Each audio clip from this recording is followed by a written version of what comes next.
Hey everyone, welcome to Satisfactory News. We got a ton of love for our nuclear power video, but unfortunately it's incredibly out of date now.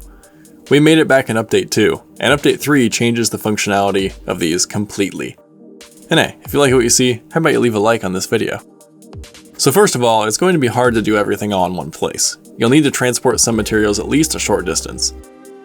There are only 3 uranium nodes on the entire map, and only one of them is near a large body of water. And you'll need a lot of water to supply these plants. But in addition to transporting the uranium, you will also need to transport quite a few materials from your factory. These parts end up using almost every raw material on the map, so your nuclear project is no small endeavor. Here are the basics of setting up nuclear. We're going to go through each part one by one and talk about how to make them. Then we're going to talk about the minimum number of buildings and materials you need to get your first nuclear power plants online. Nuclear plants burn nuclear fuel rods, which are somewhat complex. They require a lot of materials, so let's start with the most basic one, that being encased industrial beams. Encased industrial beams take only 2 ingredients, concrete and steel beams. Steel beams are themselves made from steel ingots, so you'll need to have limestone, coal, and iron to make encased industrial beams. From there, you'll just need constructors to make concrete and steel beams, and then assemblers to make encased industrial beams. Easy, that's 1 ingredient done.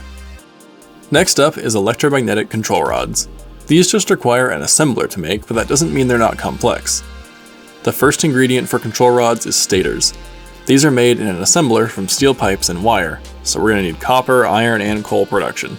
Steel ingots will need to be made, and then they'll need to be formed into steel pipes.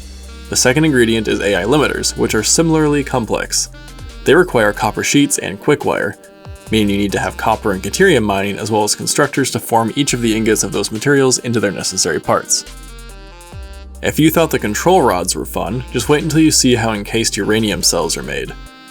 These are just 2 parts but introduce some exciting components. Concrete is one of the ingredients, which is pretty easy to work with.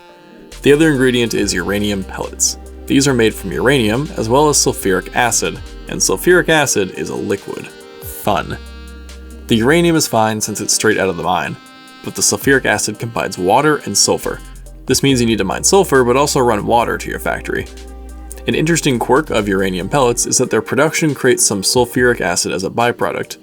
This ends up being easy to deal with since you can just put it back into the system to create more uranium pellets. So once you have encased industrial beams, electromagnetic control rods, and uranium pellets, you can combine them all in a manufacturer to create nuclear fuel rods.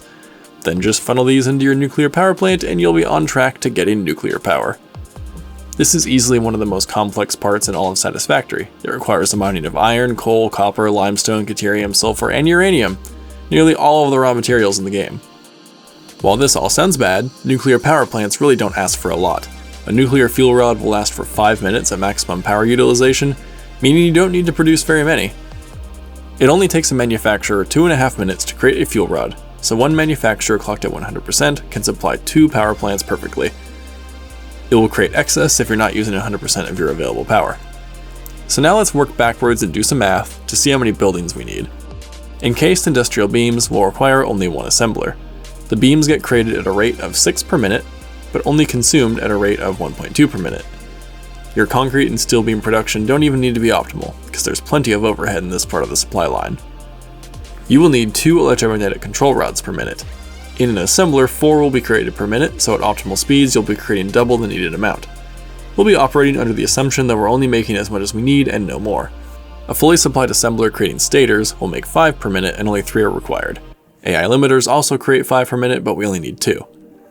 The great part about this is that we only need 1 assembler for each ingredient, and just 1 assembler making control rods as well. Copper sheets can be made at a rate of 10 per minute on 1 constructor, and we need 10 per minute to create enough AI limiters. This is perfect. Quick wire will require 40 per minute, which a single constructor can supply. Encased uranium cells don't require much fancy math because we need 10 of them per minute, and that's exactly how many an assembler can produce. We just need to make sure this assembler is fully supplied. The needed 9 concrete per minute should be easy to supply. Even uranium pellets should be easy since we only need 40 of the maximum of 50 that an assembler can produce per minute. We will need 40 uranium straight from the mine, as well as 64 sulfuric acid, which 1 refinery can produce. Keep in mind that 16 sulfuric acid will be added back to the system through the process of creating the uranium pellets. The sulfuric acid will only need 1 refinery and 1 water extractor itself. Obviously, some of these numbers are pretty low and don't require the need for buildings to be at 100%.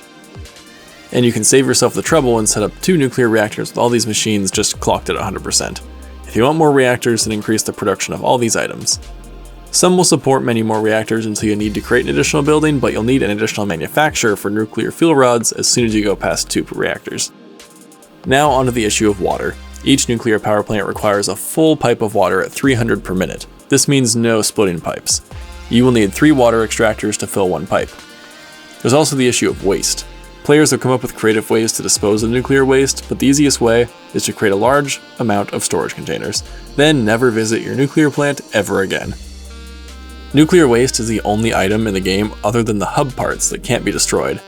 They need to be stored forever. A nuclear power plant will create 5 waste per minute at maximum, and it stores in stacks of 500, so it will take a long time to fill up.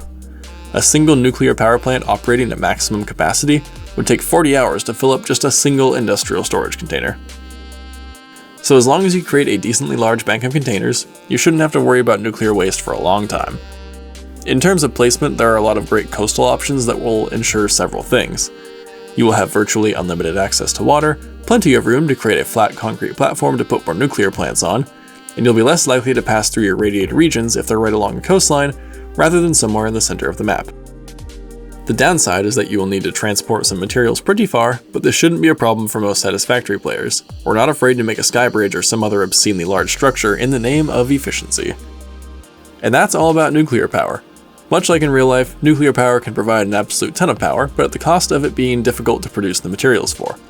Let us know in the comments what you're using for power in Satisfactory, and if you're excited to try out nuclear for the first time. Subscribe to the channel if you haven't already, and leave a like if you enjoyed this video.